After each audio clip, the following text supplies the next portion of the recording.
I just want to begin with a quote from Paul Krugman in last week's New York Times. Krugman, if you know, he's a professor of economics at Yale, Nobel Prize winner, not a communist to my knowledge. Never seen him at any Trotskyist meetings that I've been to.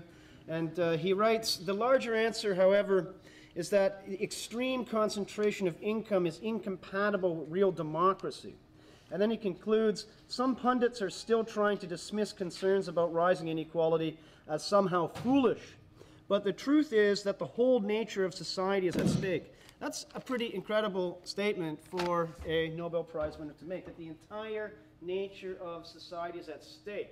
And note, he doesn't say the entire nature of American society or liberal democratic society or capitalist society. The entire nature of society is at stake. And I think, I don't know, I've never talked to Paul Krugman, but I think what he's saying is that however we construe it in the details, society has to be some kind of cooperative endeavor between human beings.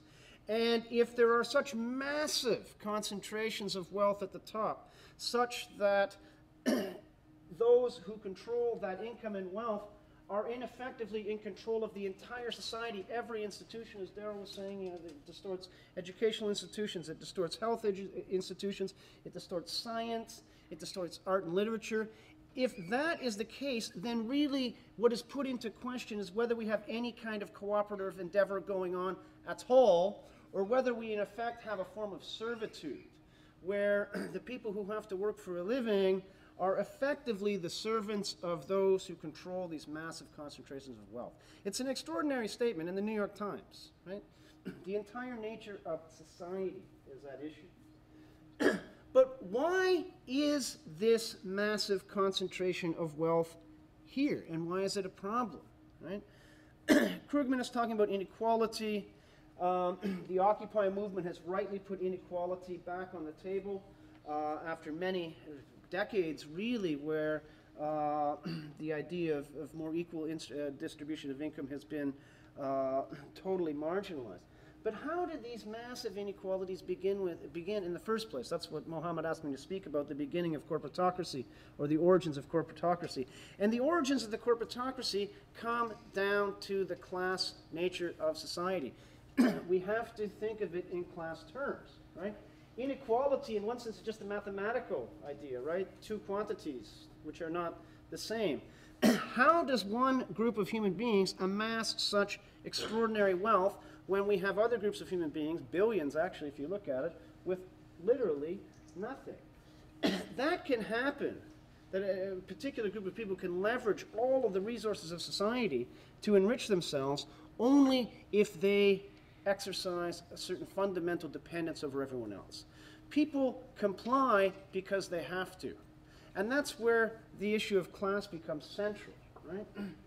People are dependent, not upon the air they breathe and one another's labor, which you would think from a kind of natural perspective, that's what human life depends upon. But in a capitalist society, it actually depends upon having a job, having access to money, having access to credit. And that is how these massive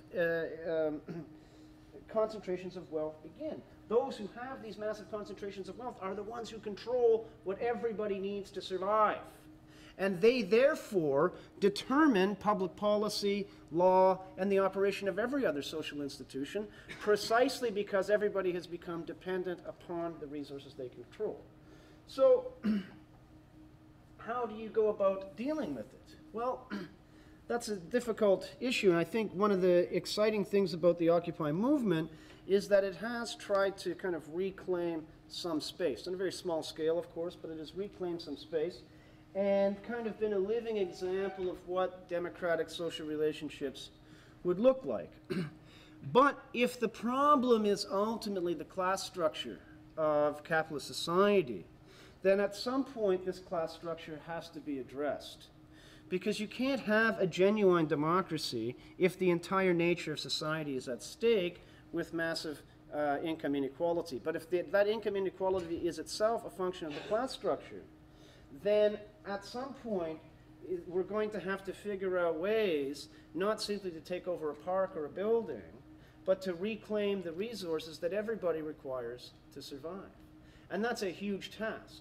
People are saying, oh my God, people are being evicted. Is this the end of the Occupy X movement? I don't know. I can't read the future.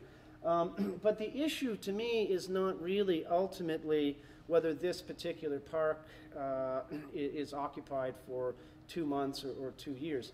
The issue is, does it generate a political dynamic that we haven't seen for a long time, a political dynamic which seeks to reappropriate what has been seized from everybody, which is what we all require in order to live and to live well. That's a huge problem. It's a huge issue. It can't be solved in 2 weeks or 2 months or 2 years. But what is important is that the Occupy movement generates a new dynamic. It keeps bringing people in, that it doesn't become atrophied, right?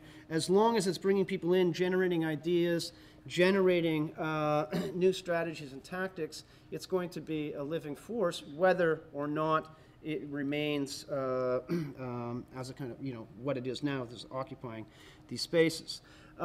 That's important. I think it's politically important, it's symbolically important, but ultimately its success is going to depend upon bringing new people into the movement, and especially working people, right? Because you can always throw people out of a park, right? And at the end of the day, there's not going to be much you can do about it. But somebody has to produce what everybody else is living off of. So you can attack and demonize small groups, but as you get bigger, and as the occupation extends to workplaces, universities, you can't throw everybody out of work. It depends upon people working. So I think at the end of the day, the ultimate success or failure is going to come down to how deeply it is able to revitalize working people's political movements. And I'm going to leave it at that because I think that kind of segues into what Alan was going to talk about anyway. Indeed.